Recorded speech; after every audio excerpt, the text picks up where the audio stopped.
Welcome to my channel. Superstar Mahesh Babu SS రాజమౌళికి సంబంధించిన ఈ విషయాలు తెలిస్తే ఎవరైనా షాక్ అవ్వాల్సిందే. అలా ఉన్నాయి ఈ సినిమాలోని అప్డేట్స్. ఇంతకీ ఆ విషయాలు ఏంటి అని ఆలోచిస్తున్నారా? అయితే ఈ వీడియో లాస్ట్ వరకు స్కిప్ చేయకుండా చూడండి.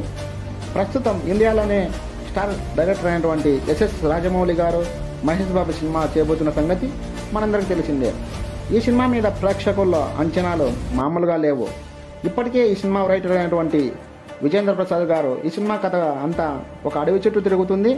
అడవిని దొంగల నుండి ఏ విధంగా మహేష్ బాబు గారు రచిస్తారనే విషయం అనేది ఈ కథ సారాంశం అని చెప్పడం జరిగింది. దీనిని బట్టి ఈ సినిమాలో యాక్షన్స్, ఎలివేషన్స్, సీన్స్ మామూలుగా ఉండవని చెప్పుకోవచ్చును. ఈ సినిమా అంచనాలకు మించి ఉంటుందని అంటున్నారు. ఈ సినిమా కోసం ప్రత్యేకంగా యాక్షన్ సీన్స్ కోసం ఎన్నడూ చూడని కని విని ఎరుగని రీతిలో ఉంటాయని చెబుతున్నారు. యాక్షన్ సీన్స్ కోసం హాలీవుడ్ నుంచి ప్రత్యేక బృందాన్ని కూడా ఇండియాకు రప్పించడం జరిగిందంట. ఈ సినిమాలో మరో టాలీవుడ్ హీరో కనిపిస్తున్నానని సమాచారం. ఎవరు ఆ హీరో అని ఆలోచిస్తున్నారా?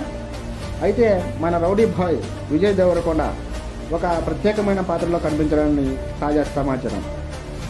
విజయ్ దేవరకొండకి రాజమౌళి కథ చెప్పగా రౌడీ బాయ్ ఒకే చెప్పేశాడు సమాచారం. ఈ వార్త నిజమైతే రౌడీ బాయ్ ఫ్యాన్స్కి ఒక ఆనందం ఒక రేంజ్లో ఉంటుందని చెప్పవచ్చును. వచ్చే నెల నుండి షూటింగ్ స్టార్ట్ అవుతుందని అంటున్నారు. ఈ సినిమాకి ఎంఎం కీరవాణి గారు సంగీతాన్ని అందించనున్నారు. ఈ సినిమాకి ఎస్ఎస్ రాజమౌళి గారు 2025 మార్చికి రిలీజ్ చేయాలని మూవీ టీం సన్నాహాలు చేస్తున్నారు. ఈ సినిమా కోసం మహేష్ బాబు అభిమానులు ఎంతమంది వెయిట్ చేస్తున్నారో కామెంట్ చేయండి. అలాగే ఈ వీడియో నచ్చినట్లయితే ఒక లైక్. ఇలాంటి మరిన్ని వీడియోస్ కోసం ప్లీజ్ మన ఛానల్ని సబ్స్క్రైబ్ చేసుకోండి. Thank you very much. జై హింద్.